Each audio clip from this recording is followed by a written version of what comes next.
All right, let's dive right into it. Ethereum's been on a wild ride, hasn't it?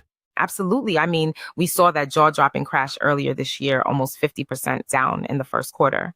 And then, just when we thought it couldn't get worse, it plunged again down to $1,400 in early April, a level we haven't seen in over 2 years. Exactly. And all this is happening with the global trade war escalating in the background, right?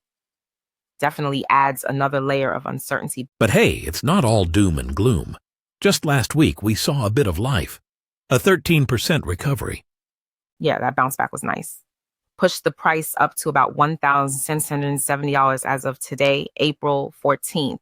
So the big question everyone's asking, has Ethereum finally bottomed out? That's the million-dollar question. And honestly, the signals we're getting from the market are pretty mixed right now. Exactly. Our goal today is to sift through these mixed signals, look at what analysts are saying, and try to give everyone a clearer picture of where Ethereum might be heading next.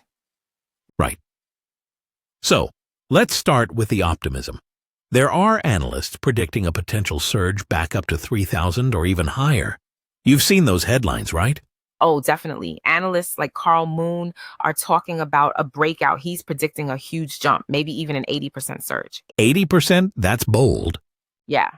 But here's the catch. He says there needs to be enough volume to support the breakout. Without the right volume, that price move might just be a flash in the pan. So just a price pop isn't enough.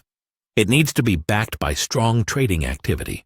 Exactly. If volume doesn't pick up, it could be a fake out, a quick rise followed by another drop. Got it. So it's not just about the pattern, it's about the market's reaction. Is there any other analysis supporting this positive outlook? Yeah, Sheldon Sniper is looking at a different pattern. He's watching something called a falling wedge. A falling wedge? That's a new one. Basically, he thinks if Ethereum breaks above the top line of this wedge, it could signal the start of a rally, a potential launch pad. So multiple analysts are seeing similar setups, just different patterns. Exactly. And these patterns reflect the market's mood, how buyers and sellers are fighting it out. A breakout could mean buyers are taking over, and a falling wedge could indicate that selling pressure is easing off. But even with all this potential, you still need that confirmation, volume. Without it, it's all just speculation. Definitely. And there's also Crypto King, who's taking a more macro approach. He believes Ethereum is currently in what he calls a great accumulation zone. Accumulation zone? What's that? Essentially, it's a good time for big investors to get in. Crypto King thinks that institutional investors and whales are buying up ETH because they believe its value will rise significantly in the future. So the idea here is that big money sees Ethereum's current price as a bargain? Exactly. And it's not just talk. Crypto King is pointing to recent whale activity, large purchases by big players as evidence for his theory. Whales making waves, huh? You bet. And get this. Just today, April 14th, one whale spent nearly $7 million to buy up 4,280 ETH. And there's more. Another investor recently accumulated 15,953 ETH, over $26 million worth. That's massive. These aren't your average retail buys. Not even close. And typically, these kinds of large purchases are seen as bullish signals because it suggests confidence in Ethereum's long-term prospects. Yeah, if these big players are buying, it could encourage smaller investors to follow suit. Exactly. Plus, it pulls a significant amount of ETH off the market, which can push prices up. Okay, so all this whale buying is definitely a good sign for the bullish case. But what about the bearish side? Surely there are some warning signs. Oh, absolutely. While all that buying is happening, some technical indicators are flashing yellow warning signs. Yellow? Not red, but still a sign to be cautious, right? Exactly. For one, Ethereum's exchange net flow has been positive recently. More ETH is moving onto exchanges. So more ETH on exchanges means? It means more people might be getting ready to sell. Typically, when crypto moves to exchanges, it's because investors plan to trade or cash out. Got it. So more ETH on exchanges equals more selling pressure. Exactly.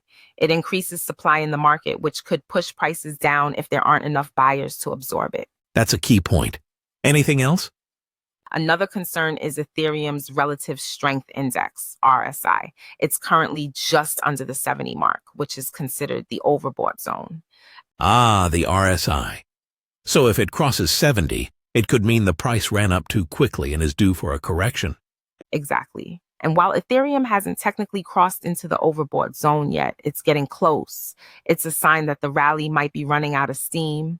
So the momentum could be fading? That's the concern. The buying pressure might be starting to ease off, and we could see sellers come back in. Wow. So we've really got a split picture here.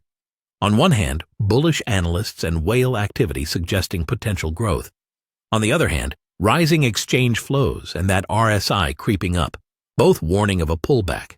Exactly. It's a classic tug of war. The market's balancing between optimism and caution. And it really all comes down to volume, as Carl Moon mentioned. Without enough of it, those bullish patterns could fail. So if volume comes in, we could see a breakout.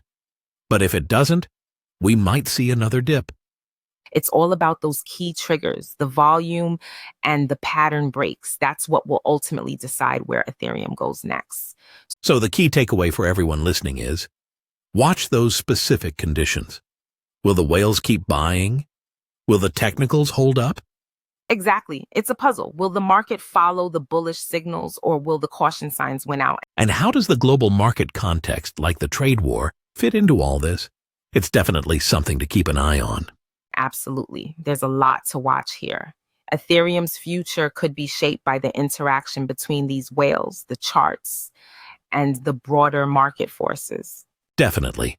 And for now, it's anyone's guess how the next chapter of Ethereum's story will unfold. So keep watching and stay tuned. Absolutely. It's going to be an interesting few weeks.